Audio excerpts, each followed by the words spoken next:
¿Puede un país pobre, sin recursos y multiétnico llegar a ser uno de los países más desarrollados y estables del mundo? A esta pregunta muchos de vosotros me diréis que no, pero a veces hay excepciones. Y la figura de la que vamos a hablar hoy consiguió que uno de los países más pobres, en su época, pasara en unos años a ser uno de los más ricos del mundo. Y sí, estamos hablando de Lee Kuan Yew.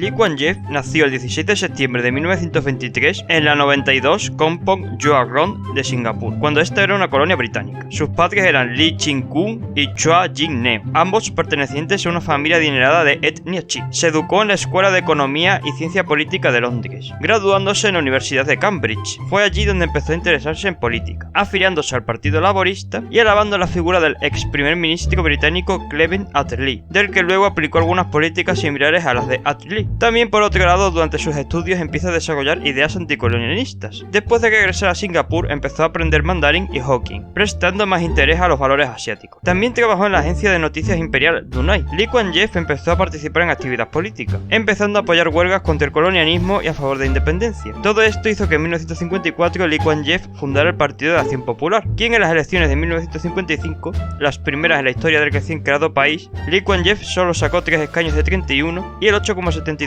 de los votos, dado que sus potenciales votantes, las minorías chinas, apoyaban por aquellos tiempos el régimen de Mao. Y Lee Kuan Yew, si bien en esa época se le podía catalogar como de izquierdas, odiaba más el comunismo que Federico Jiménez Los Santos, ganando las elecciones el Frente Laborista de David Marshall. La legislatura del gobierno laborista fue desastrosa. Entre la lealtad entre el Reino Unido de conseguir el autogobierno total, Singapur todavía dependía del Reino Unido en relaciones exteriores y defensa, las persecuciones a los chinos étnicos que eran acusados de comunistas y de corrupción, junto con la mala situación económica, hizo que se desgastara el gobierno laborista. También el principal partido de oposición, el Partido Progresista, cayó en la desgracia, también por su tibieza a la hora de apoyar un mayor autogobierno en Singapur. Esto dejó al PAP de Lee Kuan Yew como un partido candidato serio a la presidencia de Singapur, dirigiendo una campaña electoral anticorrupción y anticolonialista. Como curiosidad, todos los miembros del partido y los candidatos vestían un conjunto distinto de camisas y pantalones blancos para representar la limpieza en el gobierno, que sigue siendo el uniforme del PAP en la actualidad. El 30 de mayo de 1959, 3 días antes de que Singapur se independizara totalmente, el PAP de Lee Kuan Yew obtuvo el 54,08% de los votos y 43 de los 51 escaños disponibles, convirtiéndose en presidente de Singapur. Lee Kuan Yew llega a presidente de un país pobre, pequeño, sin recursos naturales y multiétnico, chinos, malayos e hindúes, que por cierto Lee Kuan Yew estuvo aprendiendo tanto malayo como tamil antes de ser presidente. Esto hizo que Lee Kuan Yew decidiera unirse a la Federación Malaya, dado que este país era más extenso y tenía muchos recursos naturales. Así que en 1961 se reunió con el entonces primer ministro de Malasia para pedir la anexión a este territorio, algo que contentaba a malayos y disgustaba a chinos e hindúes,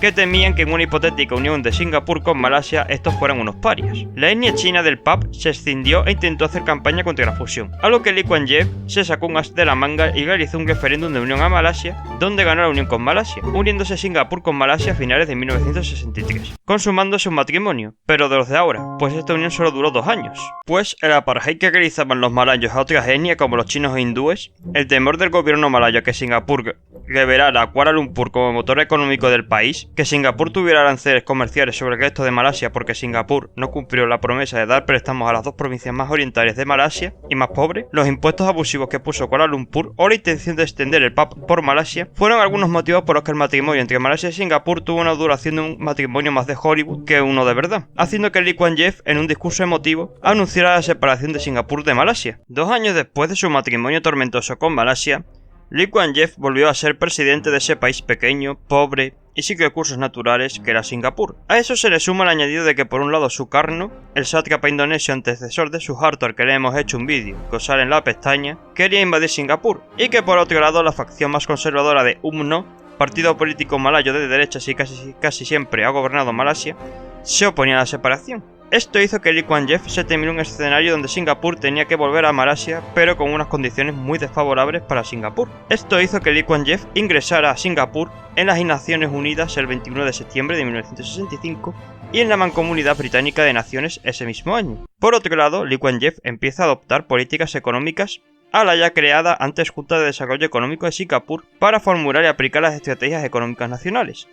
centrándose en el sector secundario, industria. Se crearon numerosos polígonos industriales, especialmente en Hurran, y se atrajo inversión extranjera con incentivos tributarios. La industrialización transformó el sector de la industria secundaria, siendo el sector que obtenía mayores ingresos y productos. El sector servicios también cobró cierta importancia, incrementada por los servicios portuarios y el creciente comercio. Esta mejora del sector productivo contribuyó a aliviar el problema del desempleo. En el tema multiétnico, a diferencia de la mayoría de los líderes de la época, que favorecieron una etnia sobre el resto, Lee Kuan Yew favoreció las tres etnias, anotando el inglés como idioma oficial y cogiendo los festivos de las tres etnias. Pero la idea más sorprendente fue la de, a través de sus políticas de vivienda, que no eran muy en cupcakes, digamos, establecer al estilo de Mette Frederiksen, que es la actual presidenta de Dinamarca, o Cataluña de Nord, como diría Carles Puigdemont, cuotas étnicas en las VPO, que en Singapur son el 80% del parque inmobiliario, para fomentar la convivencia de etnias y no favorecer los guetos. En 1970 Lee Kuan Yew alinea a Singapur en el movimiento de países no alineados. Durante la década de los 70 también empezaron a establecerse empresas de refinado de petróleo como Shell o ESSO, convirtiéndose Singapur en uno de los 3 centros más importantes del refinado de petróleo. También se empieza a invertir con parte de los ingresos obtenidos a educación y se mejora el capital humano del país, justificando Lee Kuan Yew en que uno de los motivos para invertir en el país era el alto porcentaje de gente con formación de mano de obra cualificada. El país empezó a tener unos crecimientos del 8% del PIB entre finales de los 70 y comienzos de los 80, además de reducir el desempleo al 3%. Todo esto hizo que Lee Kuan Yew ganara durante 4 elecciones seguidas, 1968 y 1980, con más del 70% de los votos y mayoría total de los escaños. No simple, sino total, o sea, que obtenía todos los escaños del Parlamento. Esto hizo que Lee Kuan Yew tuviera que introducir en 1984